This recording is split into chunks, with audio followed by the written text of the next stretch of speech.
You must love the Lord your God.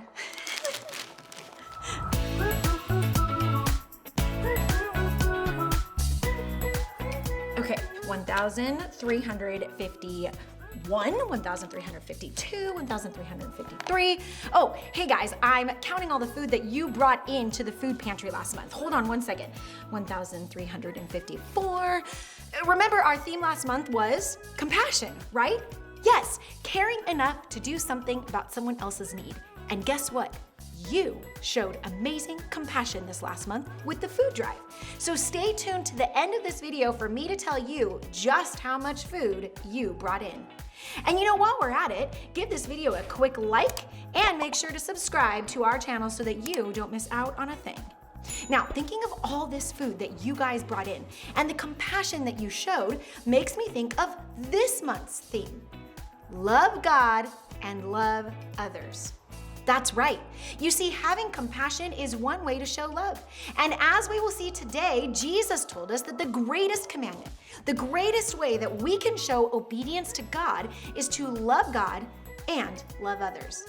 Let's check out an awesome story in the Bible that Jesus used to teach others all about this.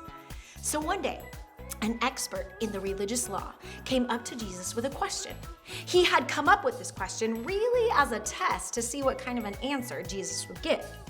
He asked, "Teacher, what should I do to inherit eternal life?" Jesus asked the man what he thought the answer was going to be, based off of the religious law that they both followed. And the man replied, "You must love the Lord your God with all your heart, all your soul, all your strength, and all your mind, and love your neighbor as yourself." Jesus replied by saying he was right. But then the man wanted to be justified in his own actions. So he asked Jesus one more question. He asked, "And who is my neighbor?" Now this was actually an interesting question. You see, the Jews of Jesus' day had a very specific understanding of the word neighbor. Now, when you or I think of our neighbor, we typically think of our neighbor, right? The people who live next door or on our street or in the apartment above. Well, the Jewish man talking to Jesus would have had his own thoughts about that word too. To the Jews, the word neighbor meant anyone just like them, a fellow Jew, someone who believed the same things, liked the same things, and followed the same rules. So when the man asked this question, "Who is my neighbor?" he was actually setting himself up to be surprised by Jesus' answer. Jesus told a parable or a story with a godly meaning to answer his question. Check out this video to see what Jesus said.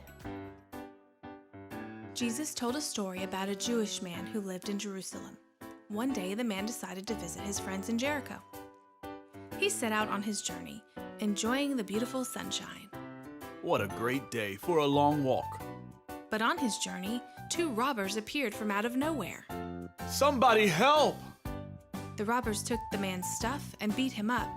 They left him laying beside the road, nearly dead. Soon, a priest came along on the road. This seemed like good news since priests were known to be close to God and good helpers. Please, help me. But the priest saw the wounded man and he pretended he didn't. Instead, he crossed to the other side of the road and kept walking. Next, a man who worked in the temple walked by. This seemed like good news. If this guy worked in the temple, he must be close to God and willing to help. Please, help me. But the temple assistant pretended not to see the man dying beside the road. He crossed to the other side of the road and kept walking.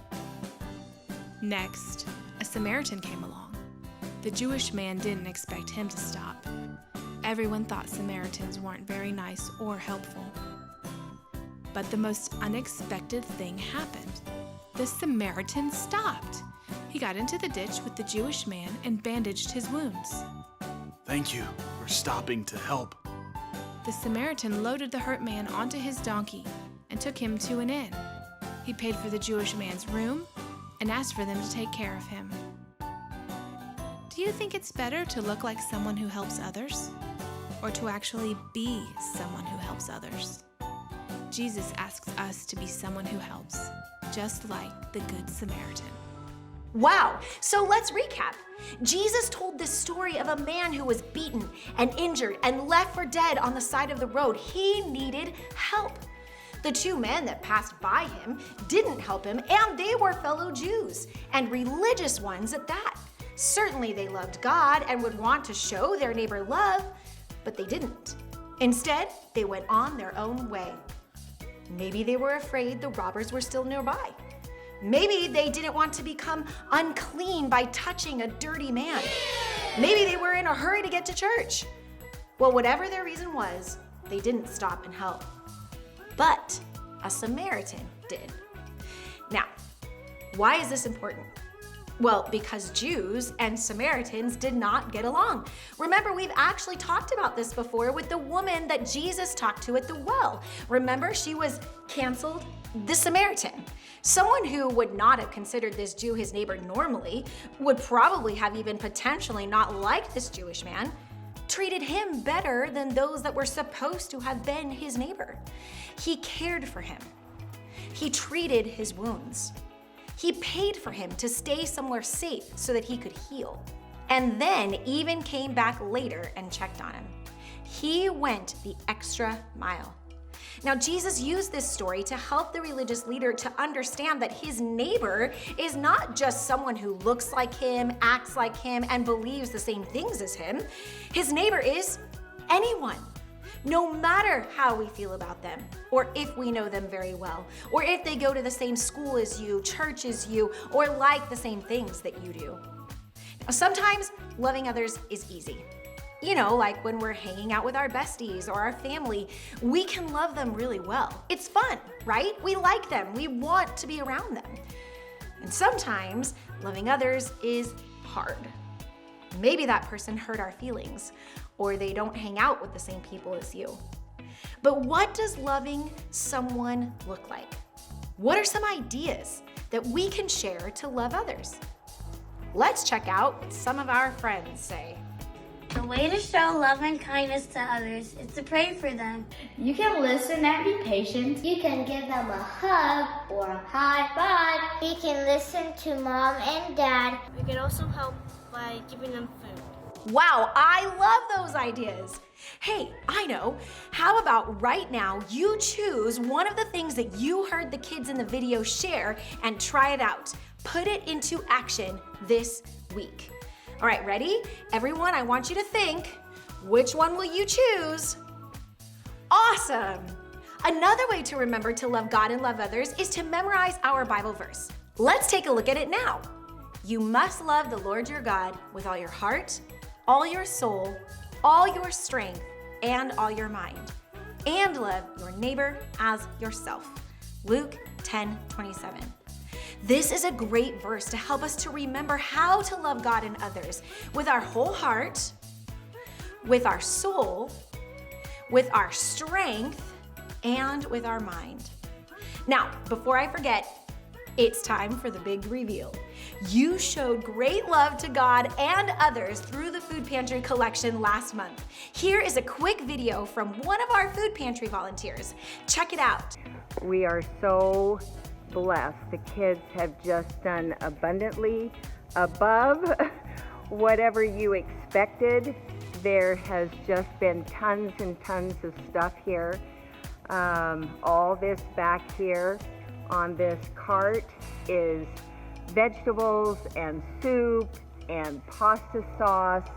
And then over here we have cereal and snacks, and it just goes on and on and on. So just wanted to let you have a little bit of a visual of everything that the kids did. So this is really, really exciting. Thank you. Wow, did you hear the thankfulness in her voice? Okay, for reals now, it's time. How many items of food do you think we brought in? Go ahead, shout out what you think. You brought in a grand total of, drum roll please, 1,356 pieces of food. Woo! Yes, I'm so excited.